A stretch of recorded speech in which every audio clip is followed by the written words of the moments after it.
Happy Thursday, everybody. If you're joining us live, it's episode 211 of Canada's morning sports talk show, The Rod Pedersen Show, coming to you from the bunker in Western Canada.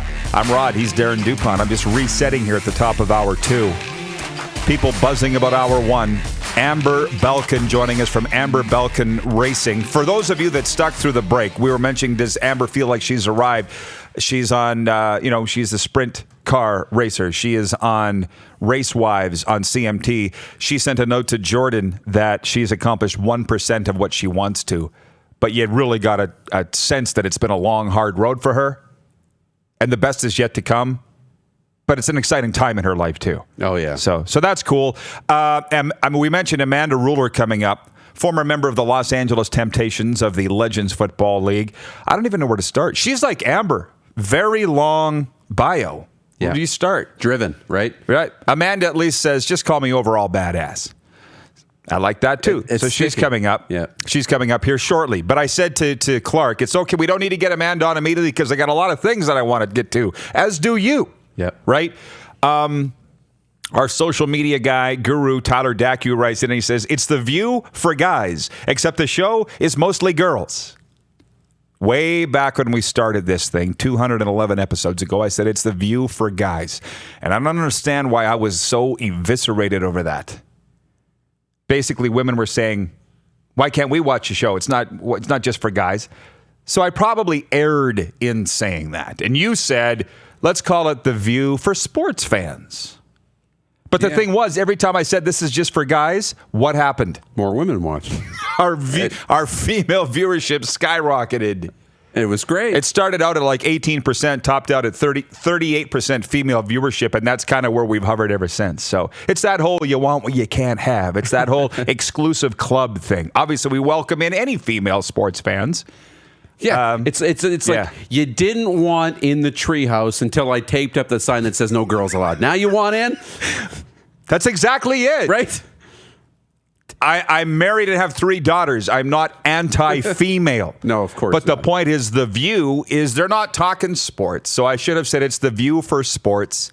But it's all women. And by the way, we don't get all flustered that it's all women. No. Don't care. It's not about a women thing for sure, because that's not where we're going. It's a psychology thing. It's hey, yes, you don't care about the red button, but if I just tell you whatever you do, don't touch the red button, it's all you're going to be thinking about. You're just going to be, why not?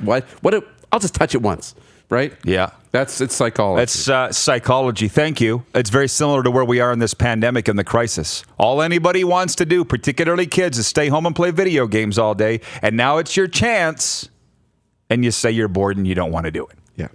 You know what I mean? Oh, yeah. So from our viewers, Brett Sokolovsky writes in on the Facebook wall, says, Rod, are you going to do a live show from Dana White's Fight Island? I would love to. Where's Paul when you need him? He's the guy that would green light that, isn't he? Mm-hmm. To the Prairie Mobile text line. This is from Metal Shingle Guy in the 536, writes in. He says, well, Rod, I'm not sure I will want to be around 30,000 crazy excited fans spreading the virus. How about you? Hang on. That's like going to Costco. Bring on the CFL. A Metal Shingle Guy is referring to what I was talking about last hour, that I love the challenge of getting people back into stadiums from our role. Getting people hyped up and whipped up. I was reading an article this morning on the general manager of the LA Lakers, who used to be Kobe Bryant's agent. He's now the GM of the Lakers. And he said if Kobe was alive, he would be dealing with the pandemic as, how are we beating this? Here's our latest challenge. Are we going through it? Are we going around it? Are we going over it? Because we're getting by it. How are we doing it? It's exactly how I view this from a sports aspect. Where I'm sitting right now, though, is let's let the Randy Ambrosies and the team presidents and the government officials do their thing. That's why they're there. That's why they were elected to do it. That's why they get paid the big dough. Follow their lead. I'm not like, there's a lot of people that are trashing the sports people and the leaders, and I'm not one of them. I don't want to be one of them. You guys sort it out, and when we get the green light, let's roll, and let's all work together to get back stronger than we ever, not back to where we were before, better than where we were before. Yeah. Everybody's comparing it to to their idea of ideal and the what they want it to be and what they wish it was, and we're romantic about how it used to be. Well, that's just not the world we live in, right? And it's their job to figure that out. It's our job to figure out how to cover what's going on right now. So all we can do is react to what they're doing. We can't tell them what to do. Let them do their thing. We'll do our thing, and understand that this is now the world we live in. Not, I wish it was like that because I would be doing this and I'd be making this and we'd be so much further ahead. No, it is like this. So now how can I succeed in the situation we're in right now? That's kind of how I look at it. Figuring out the solution instead of sitting and pissing and moaning about wishing what it was. Yes. There's enough of those people to go around. Oh, yeah. They'll take care of that for us. Right. They don't gotta worry. I don't want to be that person. I noticed that we have yet to put up a poll question today. We kicked it around. We struggled with it. And we never did we, Clark? We never did come up with one. Capital Auto Mall Universal Collision Center. Let's think about that. And we don't have a question. The graphic's going up on the screen. We don't have one. Does anybody want to write in with a potential poll question today? We've had some good ones this week. Will you be hesitant to go back into stadiums because of the coronavirus? Are you enjoying classic games on TSN and Sports? Now, we've had good questions. Today, we just couldn't come up with one. Clark has reminded me to do the Sask Snow Beef feature. Let's do that right now for our friends at Sask Snow Beef, Ian and family, Crosby Holsteins. We have been profiling all season long junior hockey prospects. And then when the season ended, we were saluting the 20-year-olds, the overages, right, who had their seasons ended prematurely. And now, are we ready? Yep. We have it? Here we go. Throw it up. This is this week's Sask Snow Beef WHL prospect feature, Brayden Yager of the Saskatoon Contacts. He's from Dundurn. Get a load of this. 6 foot, 163. How old is he? 14 going on. He's 14 and he's 6 feet, 163. He's a man-child. Projected top 3 pick in the upcoming WHL draft. Played midget, 18 under, AAA as a 14-year-old. Holy smokes. Third in team scoring with 42 points in 44 games.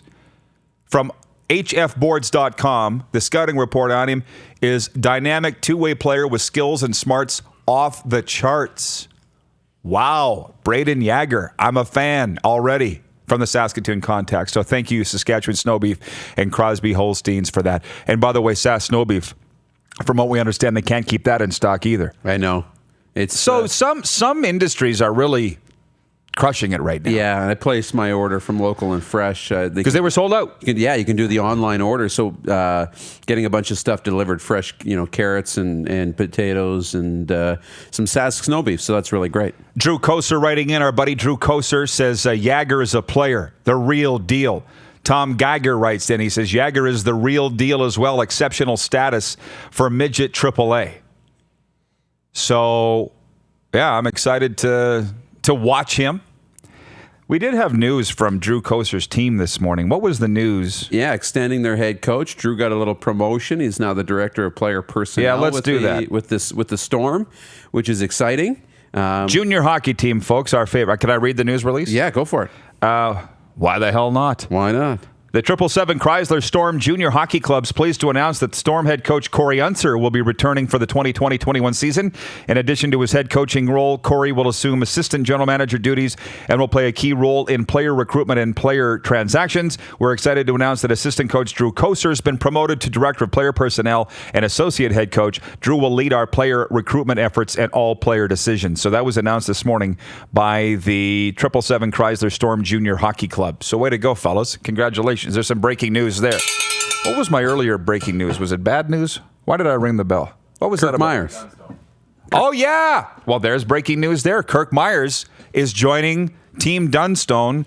So, 24 hours after they announced that they're moving on without Catlin Schneider. Tough news for Catlin, but Kirk Myers joining what truly is a super team right now in curling. Oh, yeah. It's becoming Why even play the Briar? It's becoming that for sure. And, sensing an opportunity. I like this because they were competing, right? Myers' team, Myers team and him. And it's a little bit of you can't beat them, join them. But no, it's a little bit more of, hey, look at this is good for Saskatchewan curling. It's so competitive across the country from coast to coast, and you know how tough it is just to get to a Brier, let alone win one. Well, let's stop beating each other up. Let's put the best possible team forward, and let's actually go after a Brier here and build off of what they did. They just got a whole lot stronger, and that's a very exciting thing for the province. I appreciate the teams tagging us in their news releases like that, by the way, which the Storm did. So thanks, guys. That's why we're reading the news, because you came to us. Although our buddy Pat in Saskatoon has admonished Claire Hanna for not dropping the Kirk Myers news on the Rod Pedersen show. The Jug is not pleased with her. And he's let her know about it. Should have broken the news right here. You're watching Rod Pedersen On Demand. For more of The Rod Pedersen Show, visit rodpedersen.com or follow Rod Pedersen on social media.